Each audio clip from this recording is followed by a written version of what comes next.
Resolvi escrever para você porque, apesar de já ter se passado quase 15 anos, eu ainda revivo cada detalhe daquilo que aconteceu comigo e com a minha família. Acho que colocar essa história no papel pode me ajudar a lidar melhor com tudo.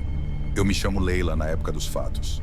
Eu tinha 12 anos e estava viajando com minha família para conhecer uma região de montanhas e lagos muito bem recomendada pelos parentes da minha mãe. Meu pai Ezequiel tinha prometido que passaríamos o dia explorando trilhas e pequenas feirinhas de artesanato.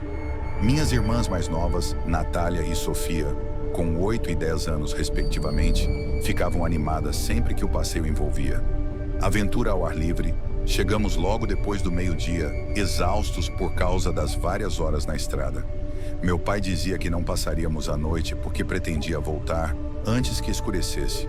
Só que no caminho para o centro do povoado, olhando pela janela do carro, avistei uma construção toda branca, coberta por trepadeiras. Com flores cor-de-rosa, era como um castelo antigo, no meio do mato brasileiro. Havia uma torre alta e estreita que chamava a atenção. E bem na entrada, uma placa azul dizia simplesmente: Hotel. Fiquei tão encantada que nem notei meu pai de diminuindo a velocidade para observar melhor. Natália e Sofia também viram o lugar e em pouco tempo nós três estávamos implorando para entrar. Eu só conseguia imaginar a vista lá de cima daquela torre, imaginando como seria olhar aquele jardim bem cuidado, de um jeito quase de contos de fadas. Minha mãe Marta achou engraçado o nosso entusiasmo, mas lembrou que não poderíamos demorar muito porque a ideia era voltar no mesmo dia. Vai ter que ficar para a próxima, disse meu pai, dando um sorriso de canto de boca para acalmar a gente. Seguimos rumo ao centro do povoado. Almoçamos em um restaurante simples, onde tomamos caldo de cana e comemos pastéis com recheios diferentes. Depois andamos por umas ruas de pedra, olhamos as lojinhas de artesanato e quando nos demos conta, já passava das 7 da noite. Aí meu pai percebeu que não seria nada seguro dirigir tantas horas de volta para casa àquela altura. Então decidiu que dormiríamos por lá, mesmo ainda querem tentar aquele hotel com cara de castelo. Ele perguntou meio em dúvida, mas disposto a agradar. Nem precisamos responder, porque nossos olhos já mostravam a resposta. Voltamos para o carro e começamos a rodar pelas estradinhas, tentando refazer o caminho. Mas por mais que procurássemos, era como se aquele lugar tivesse sumido as placas. Eram poucas.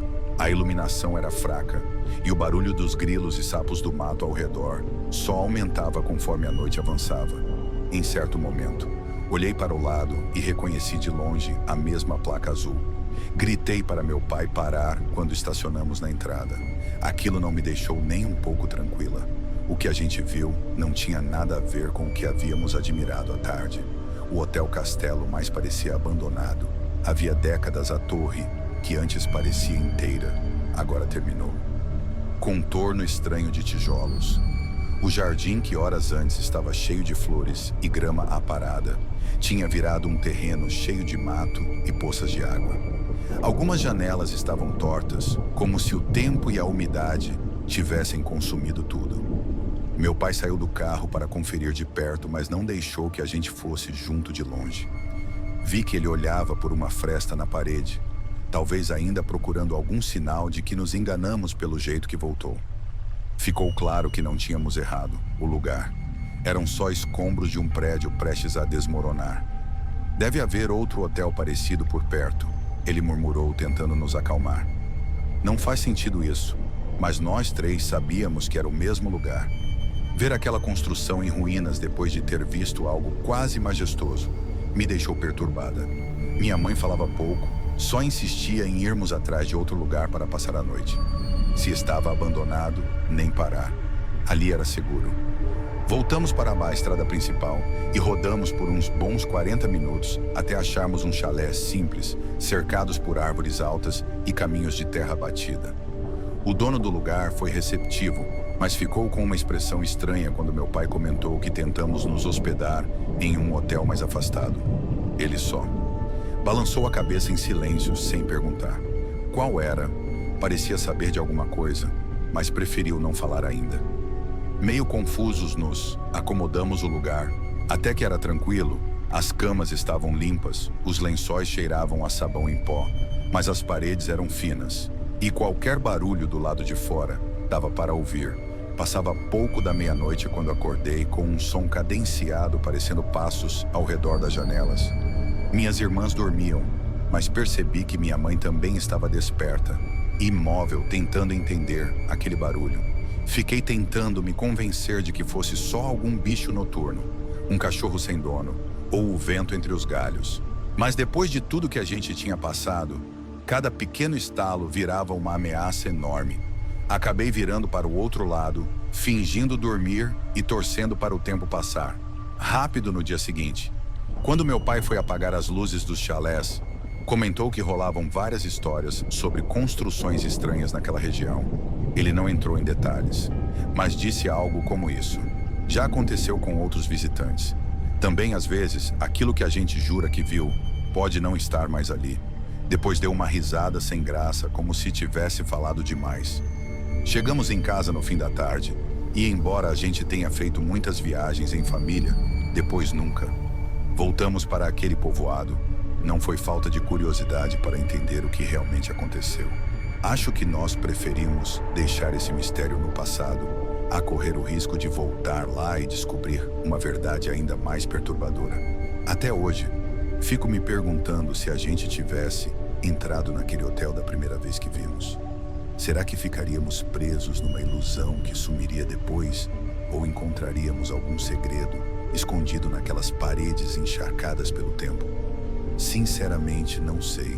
E parte de mim ainda espera que alguém, em algum lugar, tenha passado pela mesma situação e possa explicar o que foi tudo aquilo. Sinto que preciso dividir isso com você mesmo, sem saber se vou conseguir explicar direito tudo o que passei. Eu sempre pensei que histórias de aparições fossem exageradas. Passei anos escutando relatos e me gabando de nunca ter visto nada que pudesse me abalar. Mas o que vou contar aqui ainda me perturba toda vez que lembro. Talvez eu devesse ter ficado em silêncio, mas é algo tão esquisito que não dá para ignorar.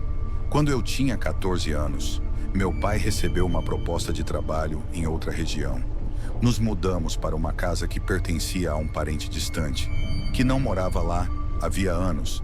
Meus pais acharam o lugar perfeito e espaçoso, com um jardim grande e poucos vizinhos por perto. A rua era bem tranquila, quase sem movimento, o que até dava uma paz, mas também deixava tudo meio isolado.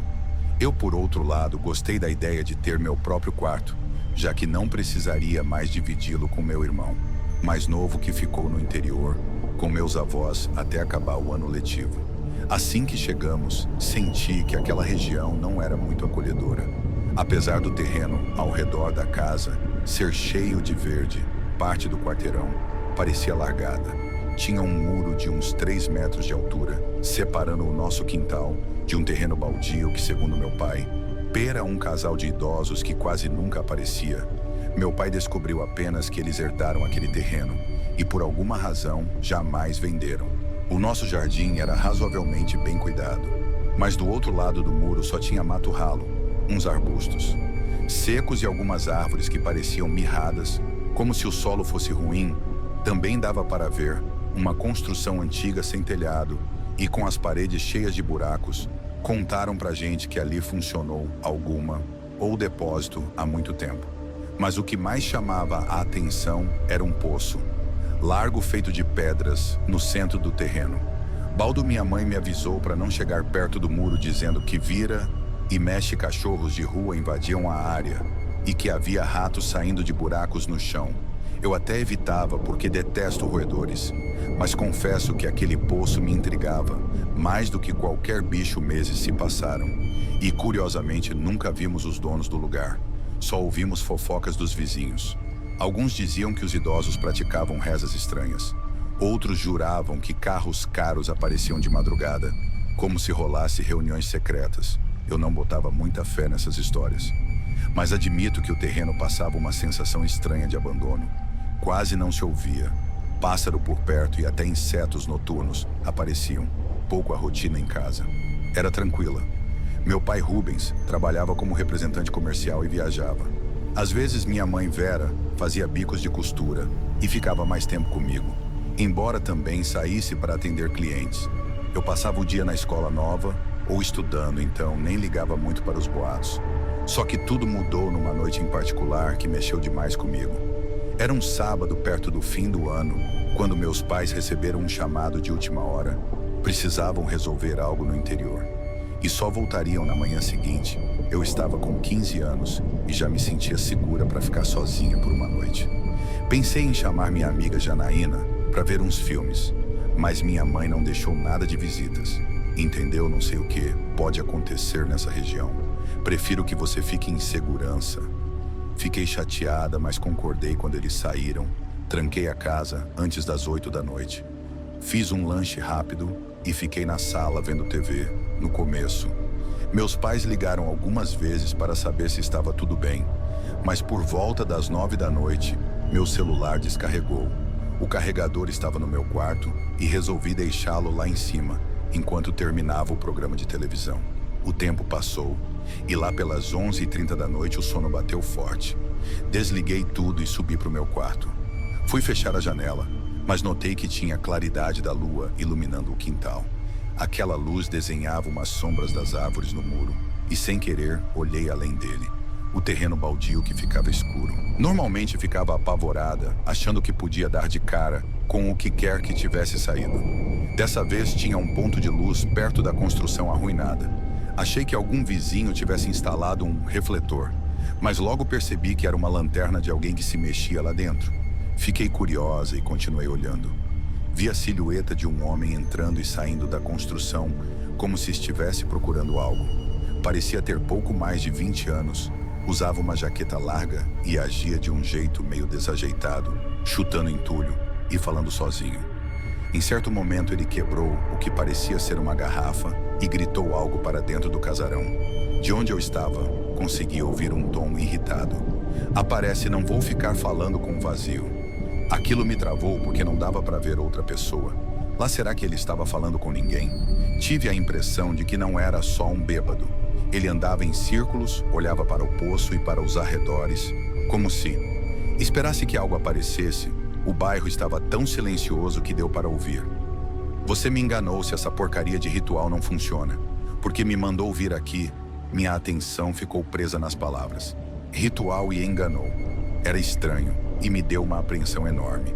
Pensei em descer para buscar meu celular e chamar a polícia, mas fiquei com medo de ser vista. Enquanto isso, o homem se aproximou do poço. Ele se debruçou na borda e apontou a lanterna lá dentro. Dali eu não via nada além da luz descendo pelas pedras. Se tem alguém aí é melhor aparecer, ele gritou, quase desesperado. Nenhuma resposta. Só um silêncio pesado. Ele bateu a mão na borda e falou alguma coisa, numa língua que não reconheci com raiva. Achei que ele fosse sair de lá, mas de repente deu um pulo para trás, como se tivesse sentido alguma coisa. Apontou a lanterna de novo para dentro do poço. Foi aí que escutei um barulho abafado, um lamento que não soava exatamente humano, mas também não parecia só um eco. Ele ficou parado, apagou a lanterna naquele instante. As luzes da construção em ruínas piscaram. Pareciam velas ou tochas porque balançavam, mas tinham uma intensidade esquisita. O homem começou a xingar, protestando contra o que quer que estivesse causando aquilo. Eu não conseguia me mover nem piscar. Tudo era tão fora do comum que o meu corpo inteiro travou. Minha cabeça dizia para pegar o celular, mas minhas pernas não respondiam. Foi então que o homem berrou. Vou te achar, desgraçada. Disseram que você morava aqui. Então aparece. Talvez ele estivesse falando com alguém que acreditava morar ali ou com outra coisa que existia só na cabeça dele.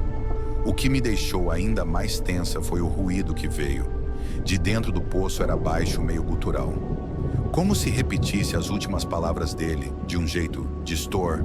Ele percebeu também, porque voltou a se aproximar, pisando devagar. Parou a poucos passos e um cheiro de algo queimado invadiu o ar. Só percebi quando abri um pouco mais a janela. Parecia madeira queimada. Recente, ele levantou a lanterna, apontou de novo para o poço. De repente, alguma coisa voou na direção dele. Não consegui ver exatamente o que era, mas ouvi o estilhaço quando bateu na lanterna. Ele gritou, tropeçou e deixou a luz cair. Ela ainda ficou acesa por alguns segundos, iluminando o rosto de pavor dele. Até apagar de vez, tudo virou breu. A única luz era a da lua, refletindo em algumas janelas distantes. Meu coração parecia querer sair pela boca quando ouvi o barulho de folhas secas lá embaixo, perto do muro. Achei que ele estivesse tentando se afastar, mas o som de galhos quebrando indicava que ele se enroscava em algo. Naquele momento, não tinha nada separando o meu pânico da incerteza do que podia acontecer. Meu instinto foi fechar a cortina, deixando só uma fresta para espiar. Ouvi passos apressados no chão seco do terreno, seguidos de um sopro forte, como se tivesse começado a ventar. De repente as folhas batiam na minha janela. Pensei que fosse só o vento, mas reparei num movimento rápido perto do poço. Mesmo na escuridão dava para notar algo se movendo, rastejando ou subindo pela lateral de pedra. Pareciam braços finos contorcidos, puxando o corpo para fora. Quase acreditei que fosse coisa da minha cabeça, mas o homem deu outro grito, dessa vez completamente desesperado. Tentei tomar coragem para descer e pegar meu celular, mas o medo de fazer barulho me paralisou pela fresta. Só vi contornos no escuro. Parecia ter uma forma humanoide curvada, chegando perto de onde o homem estava preso nos galhos. Ele se debatia xingando, mas não pedia ajuda. Parecia tomado por raiva e pavor, sem conseguir pensar direito, em meio ao que parecia um surto.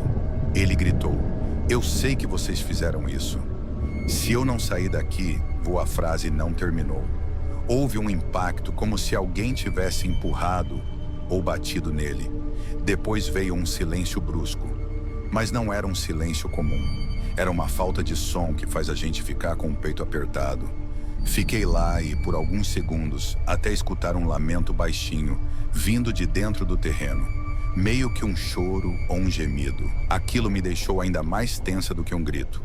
Faria sentir como se o chão tremesse levemente, mas pode ter sido só impressão minha. Ainda assim, me arrastei para longe da janela e consegui descer sem acender as luzes, apoiando na parede na sala. Achei meu celular no braço do sofá. Ele tinha carregado um pouquinho, mas ao ligar não pegava sinal. Tentei ligar para meus pais sem sucesso. Tentei chamar a polícia, mas estava fora de área. Minha cabeça rodava de tanto pânico. Cheguei a pensar em sair para buscar a ajuda dos vizinhos.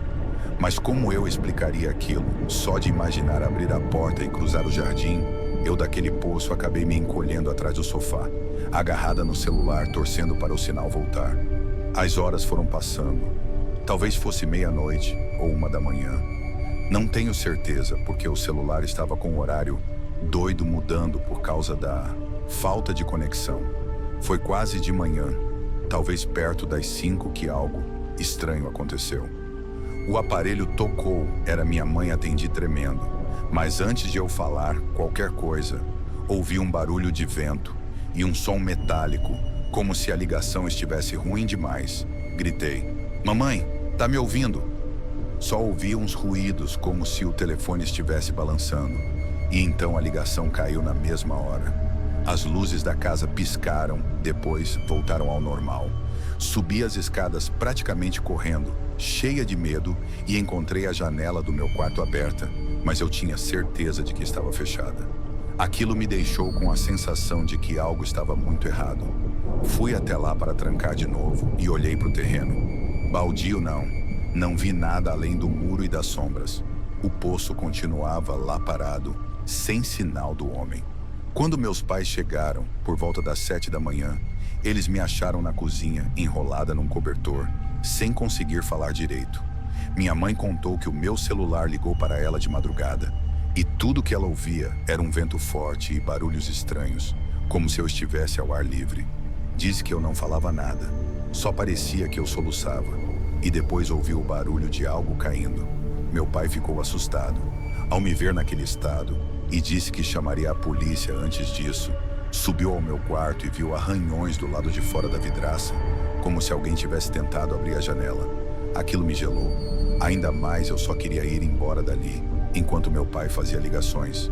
Contei para ele parte do que tinha visto, sem entrar em tantos detalhes.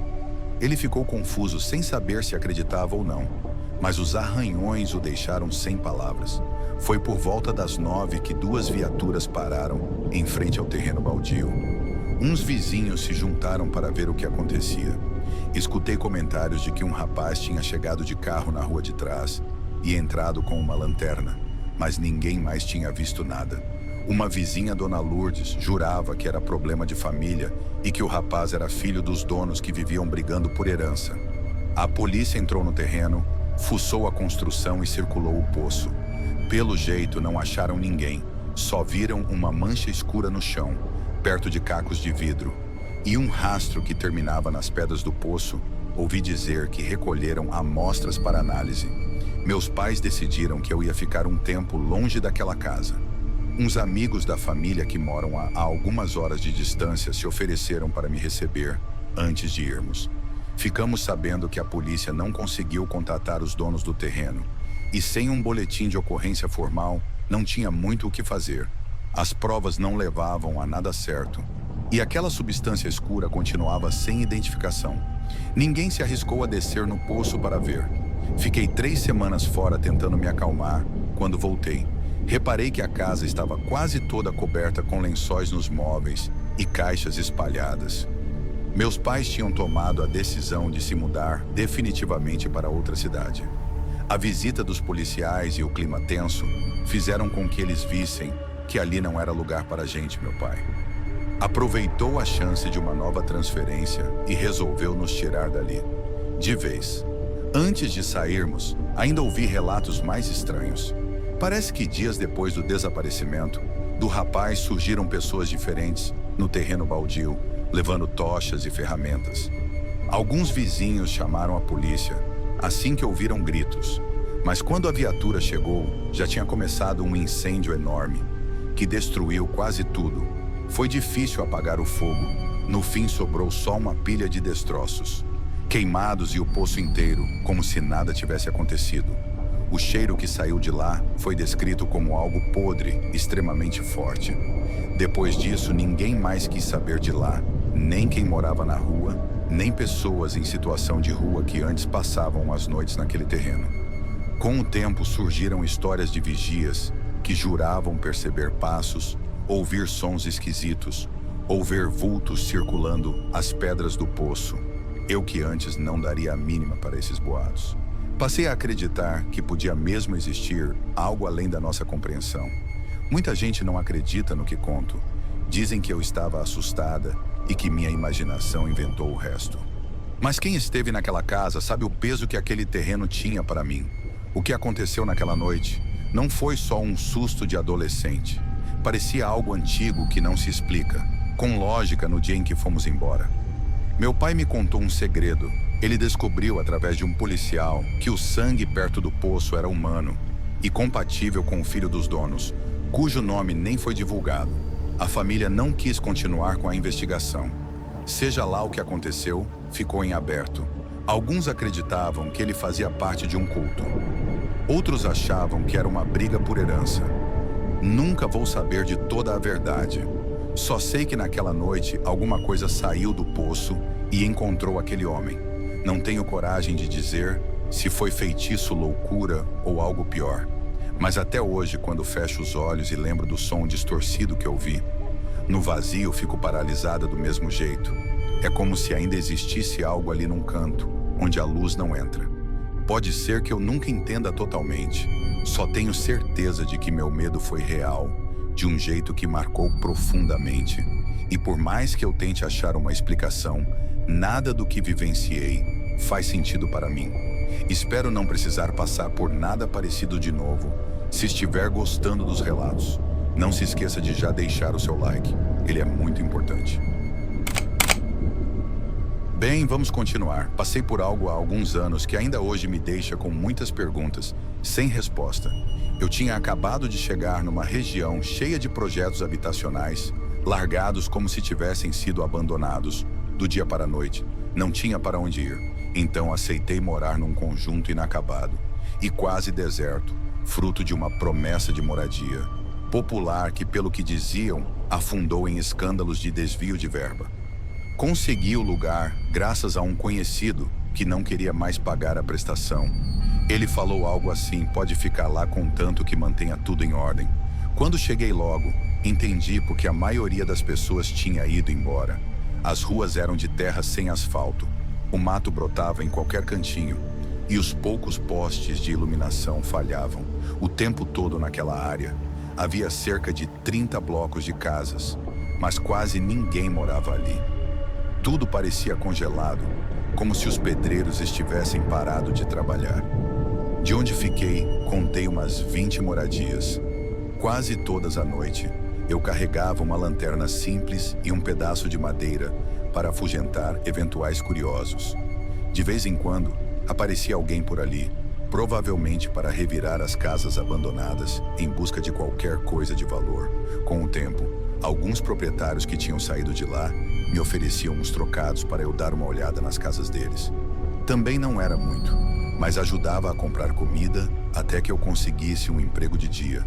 Eu saía para entregar currículos e voltava no fim da tarde, numa certa noite de tempestade, e era mesmo uma chuva pesada, com relâmpagos cruzando o céu.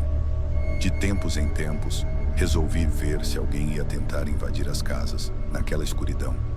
Os poucos postes que ainda funcionavam piscaram algumas vezes e depois apagaram. De vez fiquei no breu. Foi aí que notei um clarão vermelho e azul refletindo numa poça d'água no fim da rua. Na hora reconheci as luzes de uma viatura e segui até lá, me protegendo com uma capa de chuva velha. Quando cheguei, encontrei uma policial muito jovem, sozinha no carro. Com uma cara de exausta, ela saiu e apontou a lanterna, falando num tom que misturava pressa e quase um pedido de ajuda. Você é o vigia daqui. Na verdade, não sou vigia oficial, eu disse, mas ando cuidando das casas para ver se evito problemas. Ela deu aquele suspiro de quem não sabe se confia ou não em você. Aí explicou que recebeu uma denúncia de mau cheiro numa casa do outro lado do conjunto. Comentaram que se alguém morava lá, podia estar morto havia dias, porque ninguém aparecia por lá. Fazia tempo também tinham dito que ouviram uns gritos recentes. Será invasores, mas topei, porque se fosse mesmo um corpo, a gente não podia simplesmente ignorar. Fomos andando juntos, sem trocar palavra, debaixo daquela chuva gelada e pesada. A casa ficava num canto ainda mais afastado, aparentemente sem manutenção. Havia pelo menos 2 anos, o portão de ferro, todo enferrujado, estava trancado. A gente chamou, mas só ouvimos a chuva e o vento batendo no telhado. Assim que chegamos perto, senti um fedor que embrulhava o estômago. Ela fez sinal de alerta e gritou: "Polícia, tem alguém aí?" No começo. Silêncio total. Mas então veio um barulho abafado lá dentro. Algo que parecia um gemido bem fraco, quase um lamento. Tentei espiar por uma fresta na janela e juro que vi alguma coisa se mexendo. A policial chamou uma ambulância pelo rádio. Depois nós dois forçamos a porta que tinha uma tranca de madeira por dentro, custou. Mas conseguimos abrir uma fresta e entrar. O cheiro lá dentro era insuportável. Acendi minha lanterna na cozinha. Em cima de uma cadeira tinha alguém parado ali, aparentando ser um homem muito pálido e cheio de marcas que indicavam estar morto. Fazia um bom tempo. O corpo já mostrava sinais de decomposição. A policial foi checar o resto da casa com a lanterna, mas não encontrou mais ninguém também. Não vimos nada que indicasse fuga ou qualquer movimentação recente. Só aquele homem morto vestindo roupas velhas sentado à mesa, como se tivesse parado para fazer a última refeição. Não conseguia tirar da cabeça o som que ouvimos antes. Aquele gemido, aquela impressão de que alguém se moveu. Enquanto isso, a chuva continuava martelando o telhado. E uma goteira fazia um som repetitivo no corredor, como um pêndulo sinistro. Ficamos parados por alguns segundos, sem conseguir falar nada. Tava na cara que tanto eu quanto ela tínhamos visto alguma coisa se mexer, mas diante de nós o cadáver continuava completamente imóvel. Talvez tenha sido só a nossa imaginação, ela disse. Mas era óbvio que nem ela acreditava muito nisso. Concordei com a cabeça sem saber o que dizer. A ambulância chegou e o pessoal ficou tão espantado quanto a gente. Não havia sinal de violência. Mas o homem devia estar morto. Havia vários dias. 2 meses depois, consegui um trabalho numa pequena fábrica. Em outra parte da cidade, não mantive contato com os donos das casas e nenhum deles veio atrás de mim. Só juntei minhas coisas e fui embora daquele conjunto fantasma. Vira e mexe, ainda lembro da expressão daquele corpo sentado e da certeza que tive por alguns segundos de que ele se mexia. Nunca mais encontrei a policial para perguntar se ela chegou a investigar o caso. E conforme o tempo passa, mais me pergunto se o que aconteceu naquela noite não foi algum tipo de apelo de algo que a gente não entende, ou talvez nem queira entender. Bem, amigos, esses foram os relatos de hoje.